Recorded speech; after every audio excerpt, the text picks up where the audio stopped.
Hai, selamat datang di Biblians. Dan aku mengucapkan Merry Christmas untuk kita semua, teman-temanku, my fellow in Christ. Well, hari ini kita merayakan kelahiran Tuhan kita Yesus Kristus yang tiap tahun kita rayakan. Maka alangkah lebih baik dan sangat penting kalau kita bisa memahami bagaimana mungkin Yesus yang adalah Tuhan Allah secara penuh, tapi secara bersamaan juga manusia seutuhnya. Inilah yang dinamakan hypostatic union.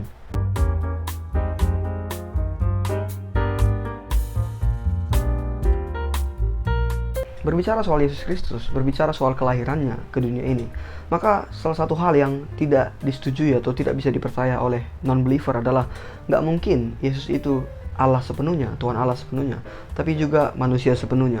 Bagi mereka ya kalau Tuhan, Tuhan aja. Kalau manusia ya manusia aja. Pilih salah satu dong. Itu menurut mereka.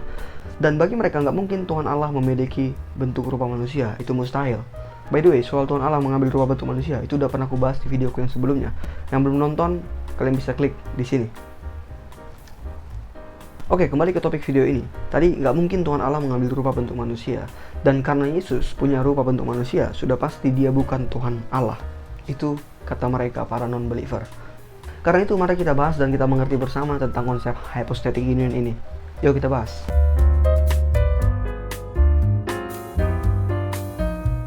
Well, hypostatic union adalah sebutan atau nama doktrin yang menjelaskan tentang hal ini, bahwa Yesus adalah sepenuhnya Tuhan dan bersamaan sepenuhnya manusia. Yesus adalah pribadi atau person yang memiliki dua nature berbeda, yaitu natur ilahi atau divine nature dan natur manusia atau human nature. Keduanya bisa berlangsung secara bersamaan, keduanya bersatu tapi tidak tercampur aduk, melainkan keduanya tetap penuh dan utuh masing-masing. Untuk lebih memahami sifat kedua natur Yesus ini, mari perhatikan yang berikut ini. Dalam divine nature, Yesus selalu ada, kekal, tidak berawal dan tidak berakhir. Sementara human nature-nya pernah belum ada, punya awal, yaitu saat dikandung Maria. Divine nature, Yesus omnipotence, omniscience, omnipresence. Dalam human nature, terbatas limitasi manusia, perlu makan, minum, istirahat, tidak tahu semua hal, dan semua sifat manusia yang lain. Dalam divine nature, Yesus tidak bisa mati atau tidak bisa berakhir. Dalam human nature, bisa mati. Dan untuk menunjukkan bahwa ini bukan sekedar doktrin yang dikarang bebas, maka kita harus melihat bukti alkitabiah dari semua sifat kedua nature ini. Dalam Yohanes 8 ayat 58, Yesus menyatakan bahwa dirinya sudah eksis sebelum Abraham eksis. Ini bukti mutlak bahwa eksistensi Yesus bukan baru dimulai sejak dikandung Maria. Dengan kata lain, dia bukan sekedar manusia biasa. Well, mungkin sebelum Abraham itu nggak membuktikan kekekalan, karena bisa aja sebelum Abraham tetap punya permulaan, ya toh? Oke, maka dari itu ayat yang selanjutnya ini akan memutlakannya atau akan meneguhkan konsep kekekalan Kristus ini. Yohanes 17 ayat 5. Dan sekarang muliakanlah aku bersama dirimu ya Bapa, dengan kemuliaan yang aku miliki bersamamu sebelum dunia ada. Yesus sendiri yang menyatakan bahwa dia telah ada bahkan sebelum dunia, sebelum alam semesta ini ada. Konsekuensi ilmiah dari ini adalah sebelum semesta ada atau diciptakan, berarti waktu juga belum ada atau belum mulai. Maka dari itu, Yesus menyatakan bahwa dirinya berada di luar waktu, beyond time. Dengan kata lain, Yesus kekal. Selain itu, Yesus juga memberikan hidup yang kekal. Hanya yang kekal yang bisa memberikan hidup yang kekal. Tidak mungkin makhluk fana bisa memberikannya. Ini juga membuktikan bahwa Yesus kekal. Sementara untuk human nature, fisik atau diri manusia Yesus baru mulai sejak dikandung dalam rahim Maria. Jadi yang pernah belum ada, punya permulaan, dan dilahirkan adalah fisik atau diri manusia Yesus. Bukan keilahiannya, bukan kealahannya. Jadi tidak ada yang bisa dengan konyol mengatakan, kok Tuhan dilahirkan? Konyol sekali. Alkitab clearly menunjukkan bahwa Yesus memiliki atribut omni, yang mana atribut itu hanya dimiliki oleh Tuhan Allah itu sendiri. Yang pertama, omnipotence. Yesus bisa berjalan di atas air, membangkitkan orang mati, menyertai murid-muridnya selama-lamanya, bahkan mengampuni dosa, tindakan yang hanya Tuhan Allah lah yang bisa melakukannya. Kemudian Yesus juga memberikan hidup yang kekal, dan itu juga hanya Tuhan Allah yang bisa memberikannya. Kedua, omniscience. Yesus tahu isi pikiran orang lain. Dia juga tahu apa yang akan terjadi di masa depan dengan detail. Bahkan dia tahu hasil dari variabel alternatif dari sebuah peristiwa, meski itu tidak pernah terjadi. Yang ketiga, omnipresence. Yesus menyertai murid-muridnya kemanapun mereka pergi, sekalipun mereka berpencar ke seluruh dunia. Tapi Yesus tetap bisa menyertai. Ini bukti bahwa dia maha hadir, omnipresence. Sementara untuk human nature, diri manusia Yesus sudah tentu memiliki limitasi manusia. Kalau tidak, maka dia bukan manusia toh. Yesus makan, minum, tidur, istirahat, jalan kaki, naik perahu, tidak tahu suatu hal, bisa bersedih dan sebagainya. Ini semua ada karena Yesus sepenuhnya manusia juga. Jadi please, jangan konyol dengan bertanya, kenapa Tuhan makan, kenapa Tuhan minum, kenapa Tuhan tidur, dan sebagainya. Yang makan, minum, tidur, dan sebagainya itu adalah fisik, diri fisik Yesus Kristus. Bukan divine nature-nya, bukan keilahiannya. Kalau Yesus Tuhan, maka harusnya dia tidak berakhir, tidak bisa berakhir, tidak bisa mati. Lantas kenapa Yesus mati di salib? Seperti yang ditanyakan para non-believer, kok Tuhan mati? Dalam Matius 28 ayat 19-20, Yesus berkata bahwa dia akan menyertai murid-muridnya sampai kepada akhir zaman. Dengan kata lain, selama-lamanya. Ini membuktikan bahwa keilahian Yesus tidak bisa berakhir atau mati, melainkan kekal, tiada akhir. Dan saat Yesus mati di salib, seperti yang banyak dipertanyakan non-believer, maka yang mati adalah diri manusia atau fisik Yesus, dan bukan keilahiannya. Mengapa mati? Ya karena manusia fisik memang bisa mati. Simple.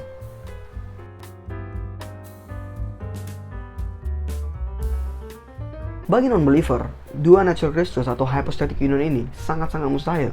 Dengan landasan bahwa hal ini, konsep ini sama sekali nggak logis.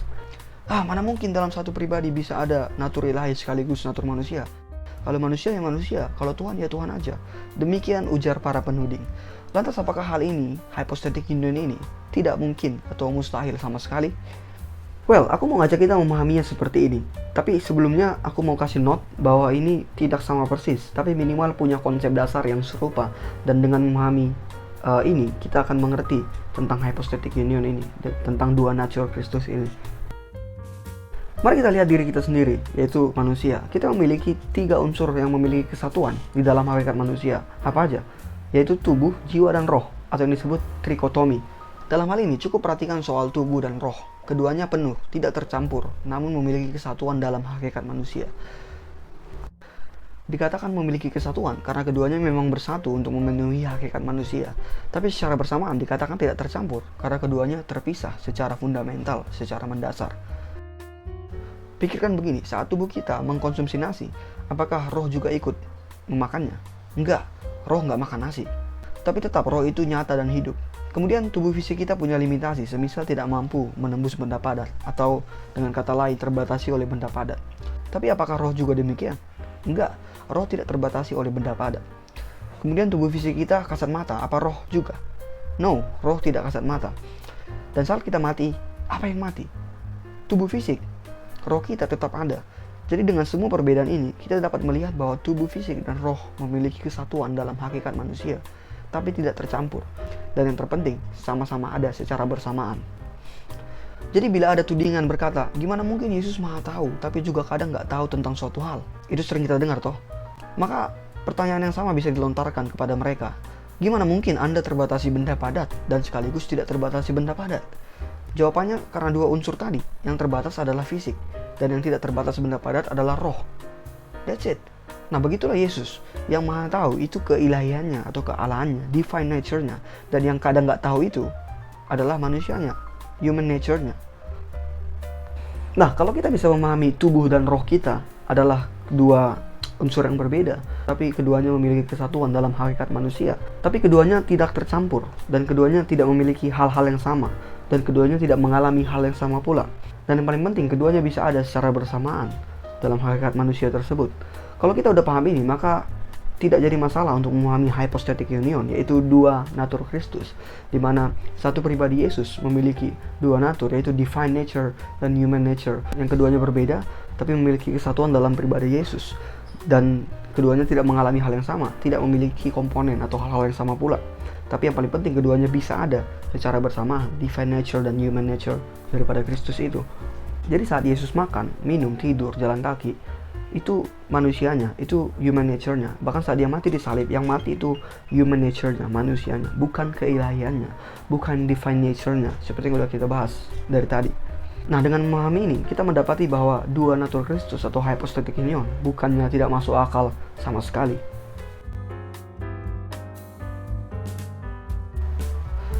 Meskipun kita manusia memiliki tubuh dan roh secara bersamaan, dan keduanya tidak mengalami hal yang sama, serupa seperti Yesus yang memiliki 2 natur, namun ada perbedaan mendasar antara kita dan Yesus. yaitu bahwa kita hanya bisa mengendalikan secara penuh salah satunya, yaitu tubuh fisik. Kita nggak punya kuasa untuk dapat mengendalikan roh kita sesuka hati. Well, tentu kita dapat berdoa dalam roh, bahkan dipenuhi roh Allah atau roh kudus. Namun roh kita tidak bisa kita kendalikan sesuka kita dengan pikiran kita. Seperti membuatnya teleportasi, menembus benda padat, atau keluar dari tubuh fisik kita seperti yang dilakukan oleh Dr. Strange. Hal ini amat berbeda dengan Yesus, di mana dia punya kuasa dan kendali penuh, baik atas tubuh fisiknya maupun secara bersamaan atas keilahiannya, divine nature-nya. Dan dia tetap bisa bertindak sebagai yang divine atau ilahi secara penuh. Juga bisa bertindak secara human nature secara penuh pula. Hal ini jelas kita lihat di contoh-contoh di Alkitab, di mana kadang Yesus bertindak dari sisi manusia fisik, human nature, seperti makan, tidur, bersedih, dan sebagainya. Tapi di sisi lain dia juga bertindak dengan divine nature-nya, seperti mengetahui isi hati, masa depan, mengampuni dosa, memberikan hidup yang kekal, dan seterusnya. Hal ini juga membuktikan bahwa Yesus tidak kehilangan kealahannya, divine nature-nya, saat dia mengambil rupa bentuk manusia pada momen tertentu itu. Dia tetap memiliki keduanya secara penuh dan utuh, seperti yang sudah kita bahas dari tadi.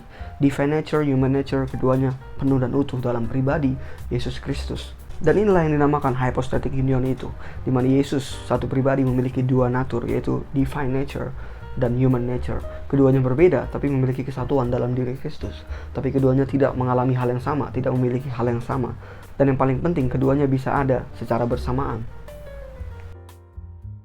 Hai, terima kasih sudah menonton. Bagi teman-teman yang sudah subscribe, kuucapkan terima kasih banyak. Yang belum, kuharap kalian mau subscribe, like, comment, share, supaya semakin banyak yang terberkati dan belajar bersama kita.